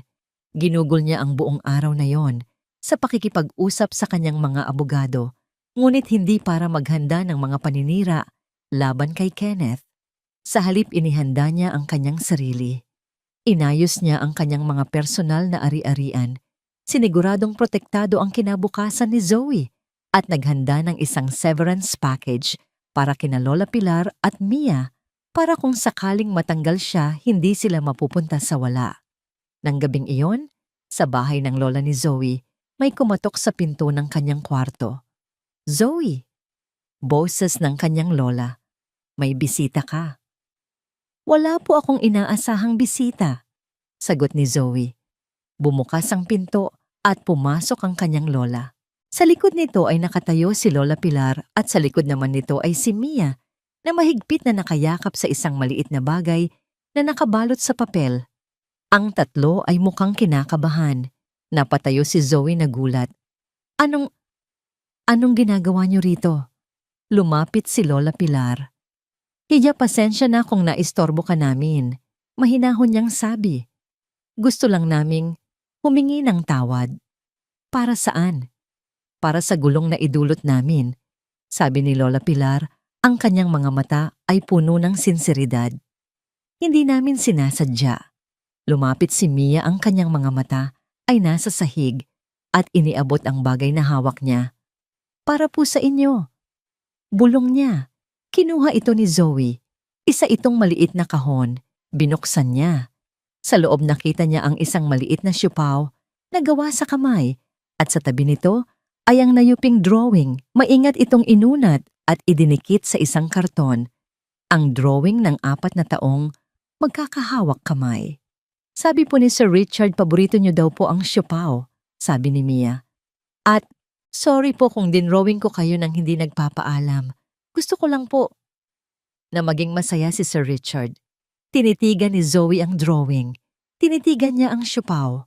Pagkatapos ay tiningnan niya ang dalawang mukha sa kanyang harapan. Isang matandang pagod, nasa hirap, at isang batang wala pang kamuwang-muwang sa mundo. At sa wakas, ang natitirang pader ng galit sa kanyang puso ay tuluyang gumuho. Biyernes 10:00 ng umaga. Ang conference room sa pinakamataas na palapag ng R&V Tech Solutions ay puno ng tensyon. Ang mahabang lamesang yari sa mahogany ay napapalibutan ng mga pinakamakapangyarihang tao sa kumpanya, ang Board of Directors. Sila ay mga lalaki at babaeng sanay sa mundo ng numero at tubo, mga taong ang desisyon ay maaaring magtayo o magwasak ng isang imperyo. Sa isang dulo ng lamesa ay nakaupo si Richard. Nakasuot siya ng isang simpleng itim na suit. Kalmado ang kanyang anyo, ngunit kung titingnang mabuti, makikita ang pagod sa ilalim ng kanyang mga mata. Sa kabilang dulo naman ay si Kenneth. Ang kanyang suit ay mas magarbo, ang kanyang kurbata ay mas makintab. Sa kanyang mukha ay may isang ekspresyon ng isang mangangasong malapit nang makuha ang kanyang biktima. Magsimula na tayo, sabi ng chairman of the board, isang matandang lalaki na nagngangalang Mr. Francisco. Ang kanyang boses ay walang emosyon. Mr. Cruz, ipinatawag mo ang pagpupulong na ito. Maaari mo nang ilahad ang iyong mga alalahanin. Tumayo si Kenneth, ang kanyang kilos ay puno ng pekeng pag-aalala. Salamat, Mr. Chairman. Mga kagalang-galang na miyembro ng board. Mabigat sa aking kalooban na gawin ito. Alam nating lahat ang respeto ko kay Richard. Ngunit ang aking katapatan ay nasa kumpanyang ito. Nagsimula siyang magsalita, bawat salita ay maingat na pinili upang magtanim ng lason.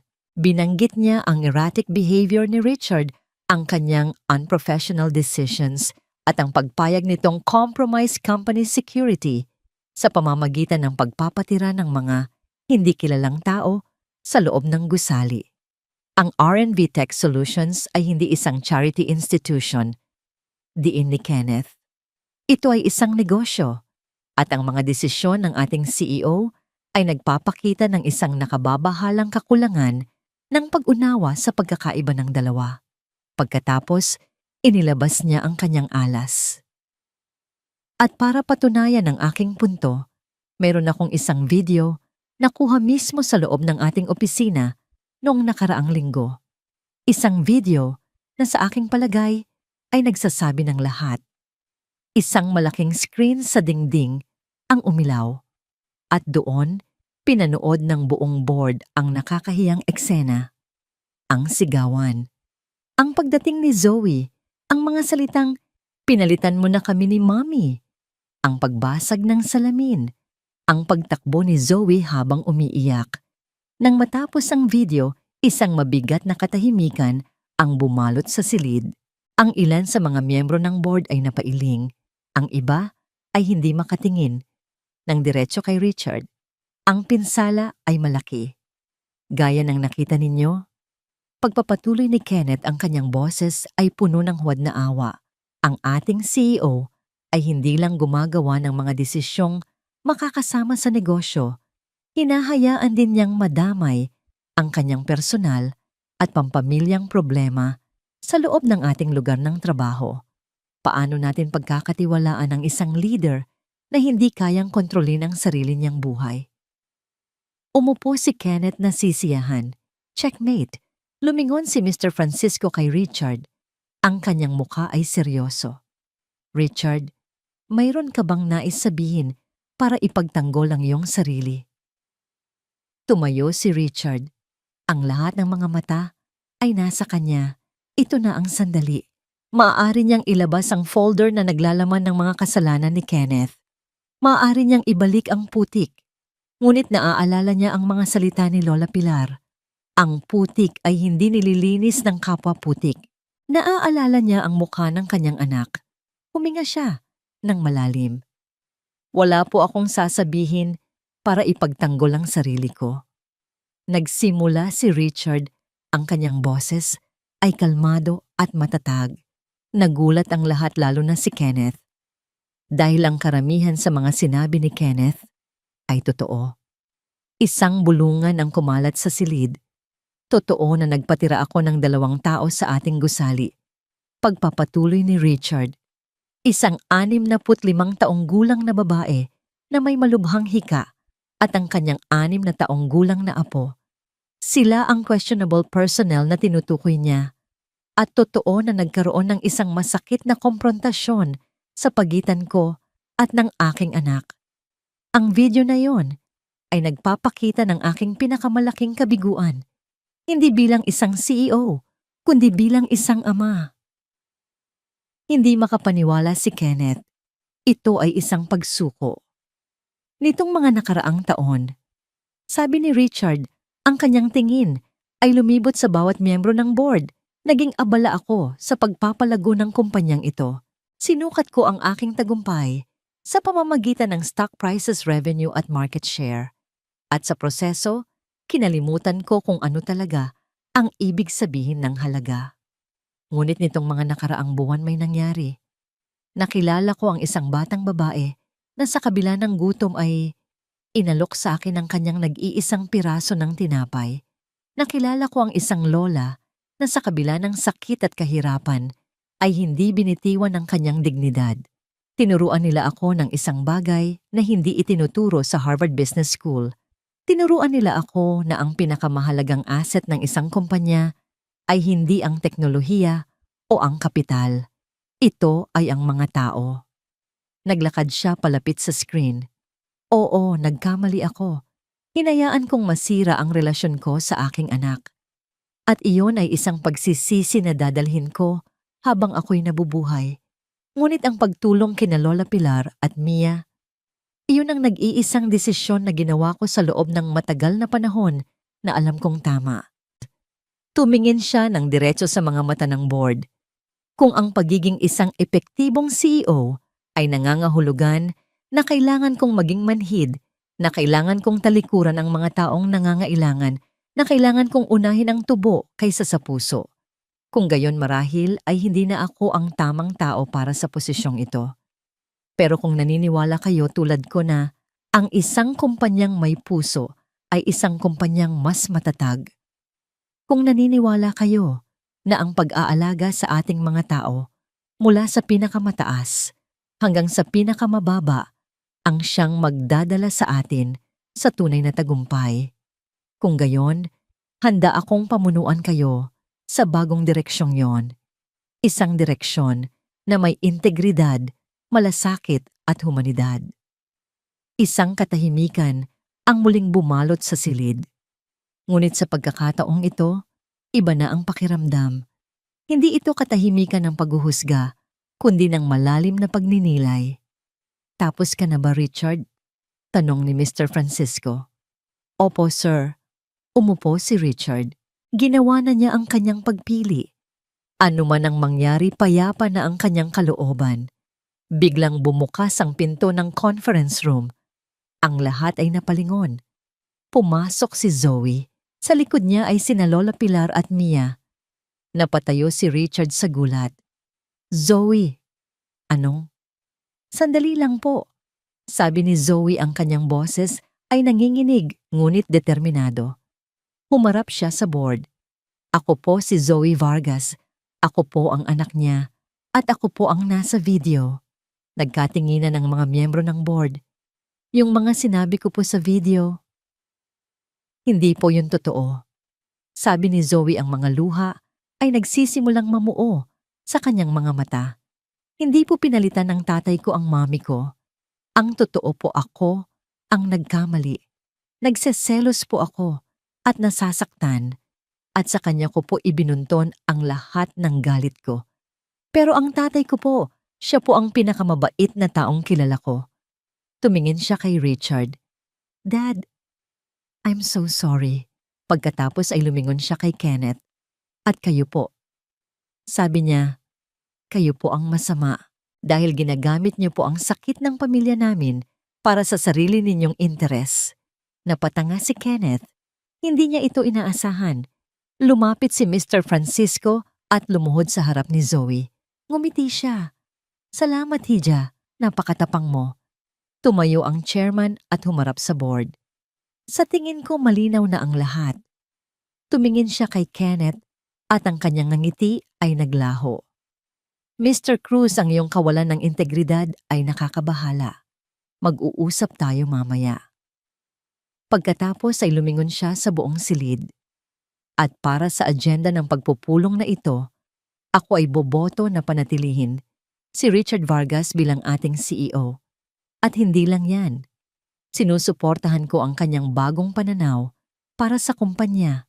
Panahon na para magkaroon tayo ng puso. Itinaas niya ang kanyang kamay.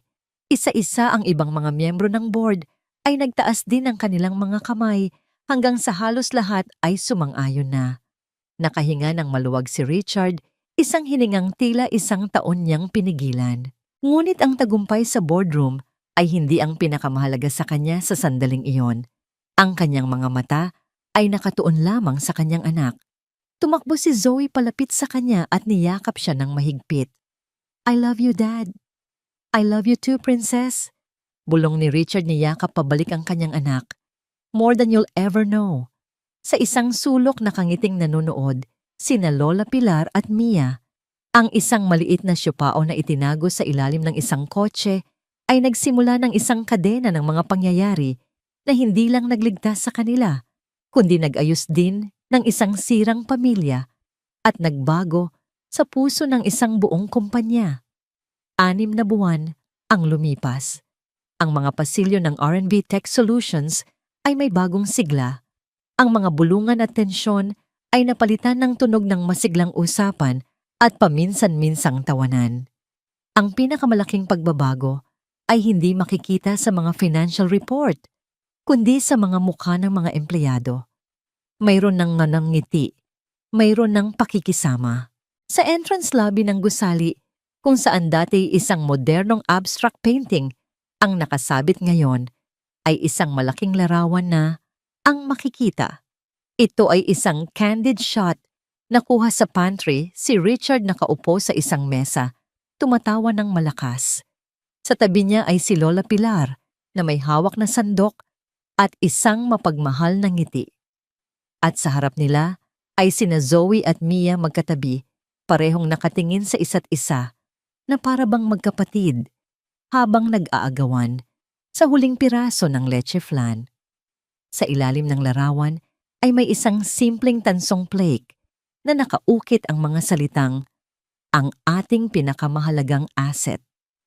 Si Kenneth Cruz ay tahimik na inilipat sa isang malayong branch ng kumpanya. Sa probinsya, isang posisyong malayo sa kapangyarihan, isang desisyong mas mabuti kaysa sa tuluyang pagpapatalsik. Para kay Richard, ang paghihiganti ay hindi na mahalaga. Ang mahalaga ay ang paghilom. Ang pantry ay naging puso ng opisina. Nagkaroon na ito ng pangalan, Kusina ni Lola Pilar. Dito na ginaganap ang mga birthday celebration, dito nagkakaroon ng mga brainstorming session at dito tumatambay ang mga empleyado para lang magkwentuhan. Si Lola Pilar na dati isang payat at sakiting matanda ay masigla na ngayon. Ang kanyang hika ay kontrolado na ng tamang gamot. Ang kanyang mga pisngi ay may kulay na at ang kanyang mga mata ay laging kumikinang. Naging lola siya ng buong opisina.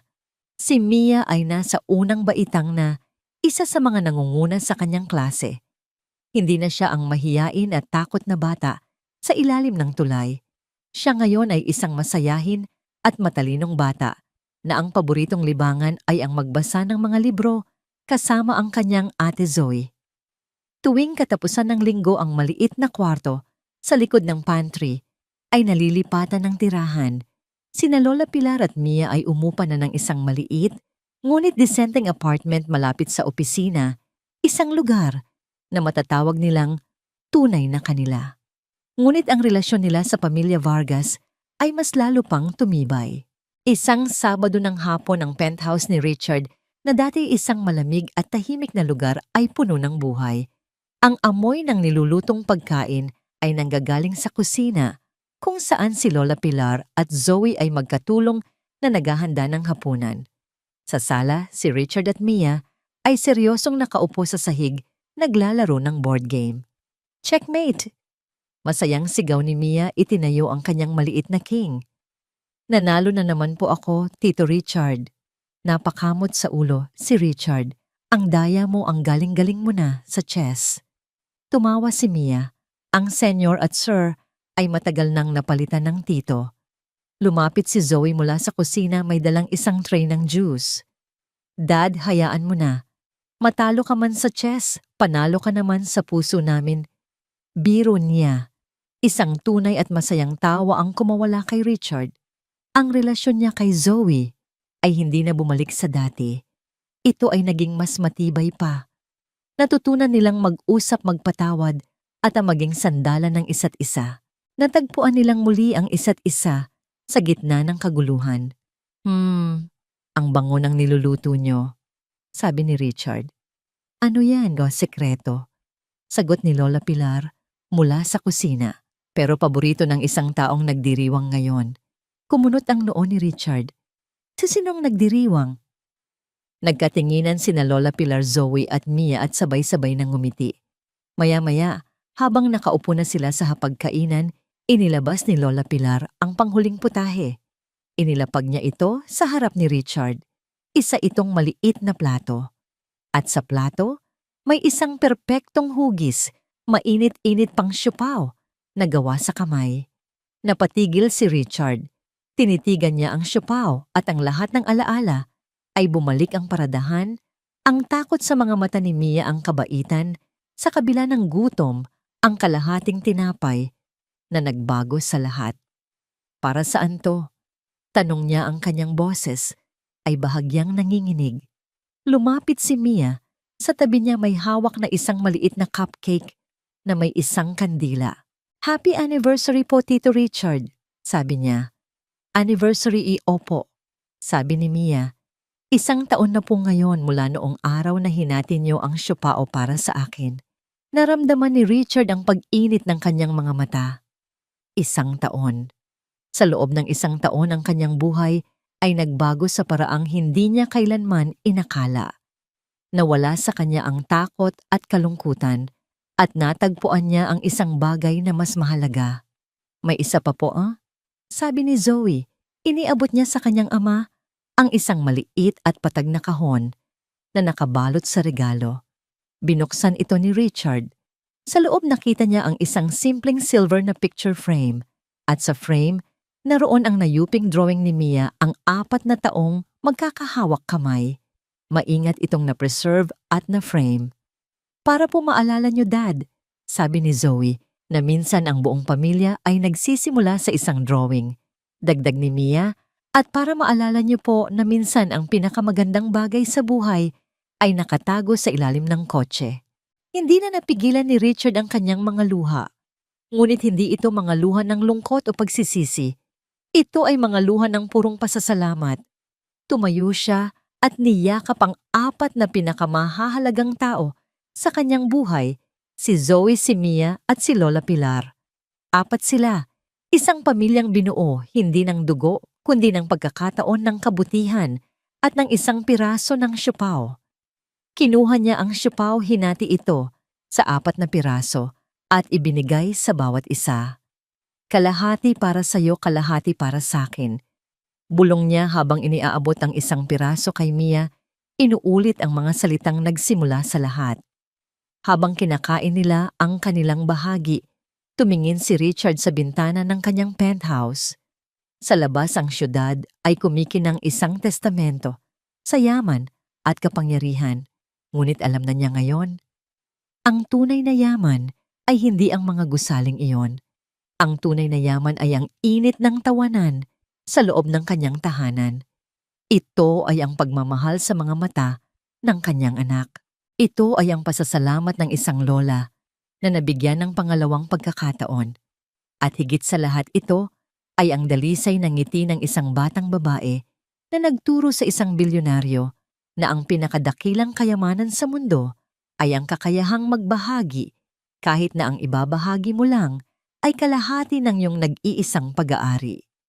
At sa puso ng syudad na yon, sa gitna ng lahat ng karangyaan, natagpuan ni Richard Vargas sa wakas ang kanyang tunay na kayamanan.